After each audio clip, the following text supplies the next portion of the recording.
اللہ اس محفل قبول فرما لے. اورنگزیب عالمگیر کا نام سنا ہے؟ اس کے دربار میں ایک صاحب آ گئے, بولے اے بادشاہ سلامت. بولے کیا کرنے آئے ہو؟ بولے میں آپ سے ایک بات کرنے آیا ہوں. کہیں باندھ لیجیے بھیا. اچھا. بولے کام کیا ہے؟ تو اس نے کہا کہ میں بہروپیہ ہوں. کیا ہوں میں؟ سمجھ رہے ہیں؟ نہیں ٹھیک ہے بھیا, ٹھیک ہے شکریہ بھائی, بہت اچھا. بس 2-4 منٹ کے بعد. بہت اچھا ماشاءاللہ. آپ کے لیے شیرینی وغیرہ بھی آ گئی ہے ماشاءاللہ. سبحان اللہ تو کہہ دو بھائی. بھائی کھانے پینے کا معقول انتظام ہے اور یہ بہت اچھی چیز ہے. اور جو بھی کام ہوا ہے اس میں سب سے بڑا کام وہ تھا جو لنگر ہوا ہے. بہت بڑا کام ہے لنگر کا, جس کے دروازے پر لوگ کھاتے ہیں, کبھی اس کی نسلیں بھوکی نہیں رہتی ہیں. کبھی آؤں گا تو کھانے پینے کے حوالے سے بات کروں گا انشاءاللہ. ٹائم ختم ہے, گرمی لگ رہی ہے, میرے بھائی بیٹھے ہوئے, سب کی ذمہ داریاں 2-3 منٹ کی سن لیں. اورنگزیب عالمگیر سے ایک بہروپیہ نے کہا, اے اورنگزیب عالمگیر میں بہت بڑا بہروپیہ ہوں, روپ بدلنے کا ہنر جانتا ہوں. کبھی پیر بن جاتا ہوں, کبھی سادھو بن جاتا ہوں, کبھی بوڑھا بن جاتا ہوں, کبھی نوجوان جادوگر بن جاتا ہوں, اور میں اگر بن جاؤں تو آپ مجھے پہچان نہیں پاؤ گے. تو بادشاہ نے کہا پہچان لوں گا. کہا اگر نہیں پہچان پائے تو؟ بادشاہ نے کہا میں تجھے انعام دوں گا. وہ بہروپیہ چلا گیا, اس نے روپ بدل کر کے اورنگزیب کے دربار میں بیٹھا ہوا تھا. اورنگزیب نے کہا او تم فلاں ہو, تم فلاں ہو, تم فلاں ہو, تم فلاں ہو. جب اس کی باری آئی تو اورنگزیب نے اسے دیکھا, فرمایا او تم تو وہی بہروپیہ ہو. وہ کھڑا ہو گیا. اس نے کہا بادشاہ سلامت پہچان لیا, ایک موقع اور دے دیجئے. کہا جاؤ. پھر وہ چلا گیا, اپنا دوسرے انداز میں اس نے اپنا روپ بدلا, اپنا روپ بدلا, سنے مسکراتے ہوئے, اور بالکل نئے ڈھانچے میں اس نے اپنا حلیہ بدل کے آ کے بیٹھ گیا. پھر بادشاہ نے کہا تم فلاں ہو, تم فلاں ہو, تم فلاں. جب اسے دیکھا غور سے تو بادشاہ نے کہا اوہ تم تو وہی بہروپیہ ہو. پھر پہچان لیا.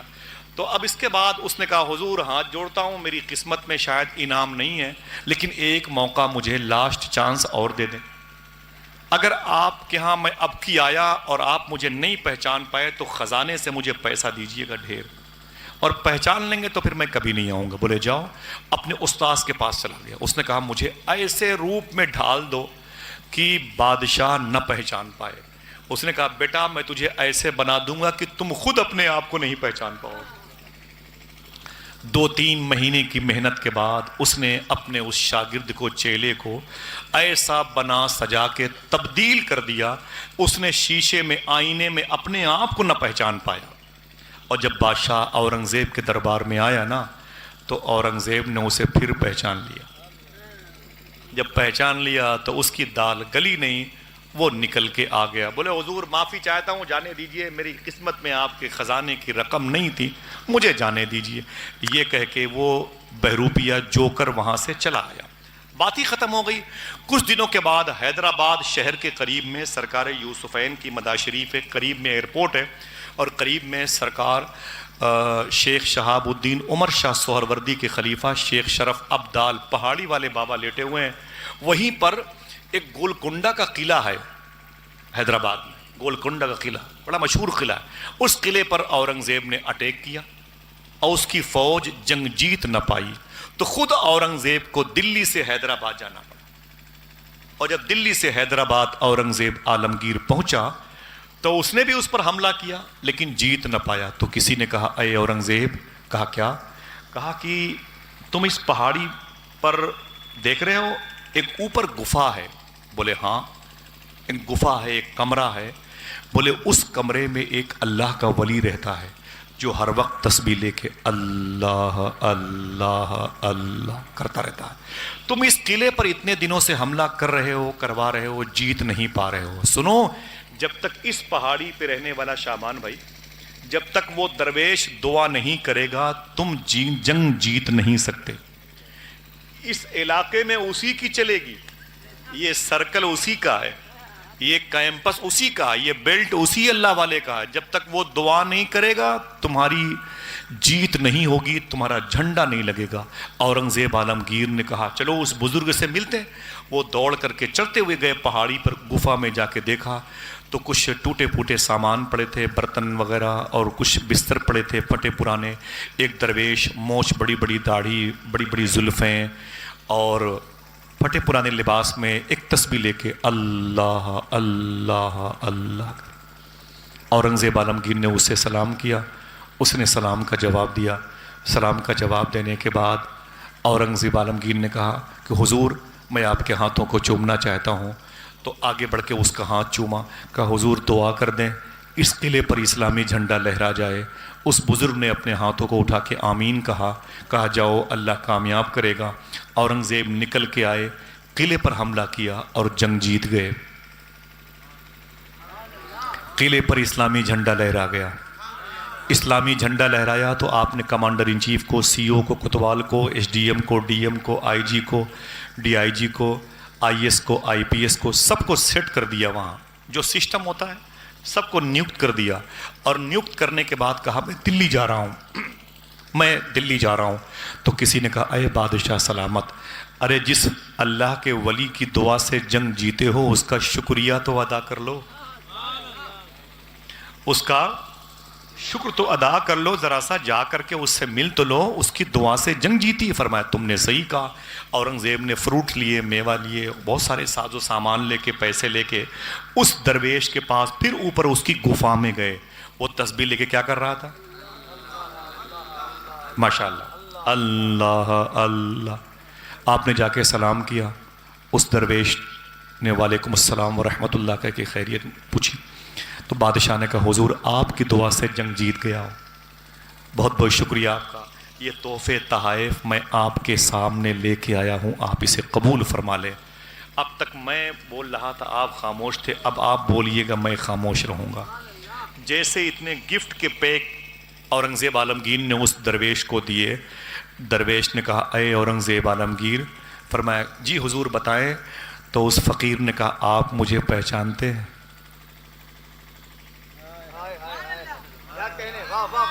اس نے کہا آپ مجھے پہچانتے ہیں؟ تو اورنگزیب نے کہا میں تجھے نہیں پہچانتا، میں تجھے نہیں پہچانتا. تو اس فقیر نے کہا اے اورنگزیب میں وہی بہروپیہ ہوں، میں وہی بہروپیہ ہوں. اتنا سنا تو اورنگزیب کھڑے ہو گئے. تو وہی بہروپیہ ہے، میرے دربار میں 3 مرتبے بھگایا گیا اور آج تیری دعا سے مجھے اللہ جنگ میں کامیابی عطا فرما رہا ہے.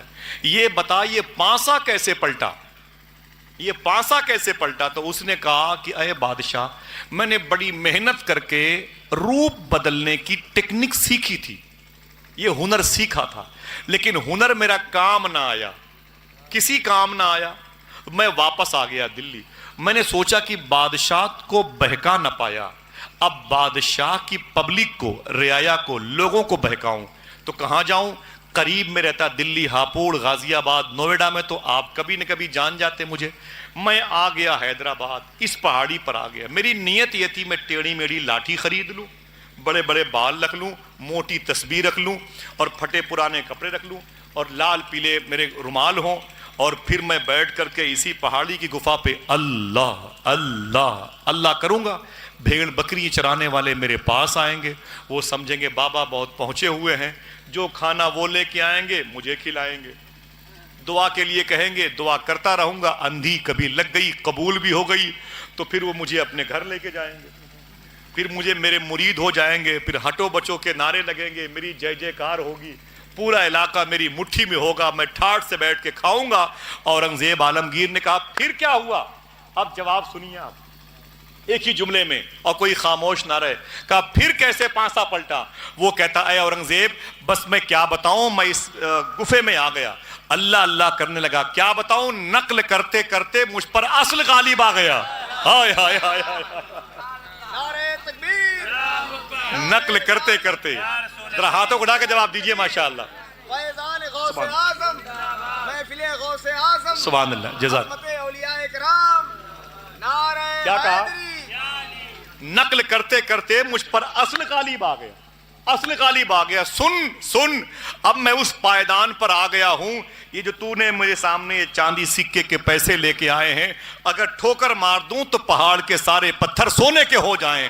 اب مجھے اس کی ضرورت نہیں, مجھے دنیا پیدا کرنے والا پروردگار عالم مل گیا ہے. لے جا اپنی سلطنت کو. یہ میرے کس کام کی ہے؟ اللہ اللہ کرتے ہوئے مجھے اللہ مل گیا. نقل کرتے کرتے مجھ پر اصل غالب آ گیا. ذرا سوچو کہ یہی اصل کا پاکیزہ فیض اگر آپ کو مل گیا تو راہ چلتے ہوئے آپ گزر جائیں گے, لیکن آپ نے تو صرف اللہ اللہ ہی کہا ہوگا. لیکن جس دروازے سے گزرے ہوں گے اس کے گھر کی بچیاں اگر بیمار ہوں گی نا, اللہ اس نام کے صدقے میں انہیں شفا عطا فرما دے.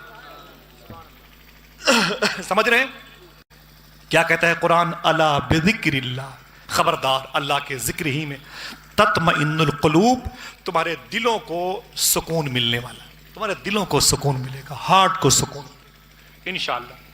پھر سے کوئی ایک لگائے نعرہ. ماشاءاللہ, یا رسول اللہ, زندہ باد. بہت بہت شکریہ آپ سب کا. اللہ تعالیٰ اپنے مبارک نام کے فیض سے ہمارے دلوں کو روشن فرما دے. شبراتی بھائی کے گھر کی زیب و زینت کے موقع پر ان کے والد کی روح کی مغفرت کے لیے ان کے گھر کے لوگوں نے ہدیہ تشکر کے طور پر یہ مجلس سجائی ہے. کاش یہ روایت عمران بھائی اتنی عام ہو جائے کہ جب لوگوں کے گھروں میں بچے پیدا ہوں تو ایسے ہی میلاد کی محفل سجائیں, جیسے یہاں سجی ہے, جیسے میرے بھائیوں کے دروازوں پہ سجتی ہے. ہر خوشی کے موقع پر اللہ کو یاد کریں, اس کے حبیب کو یاد کریں. انشاءاللہ یہاں بھی کامیاب رہیں گے اور وہاں بھی کامیاب رہیں گے. کھڑے ہو جائیں, آقا کریم صلی اللہ علیہ وسلم کی بارگاہ نور و کرم میں ہدیہ سلام پیش کریں. انشاءاللہ پھر ہماری آپ کی جلد ملاقات ہوگی.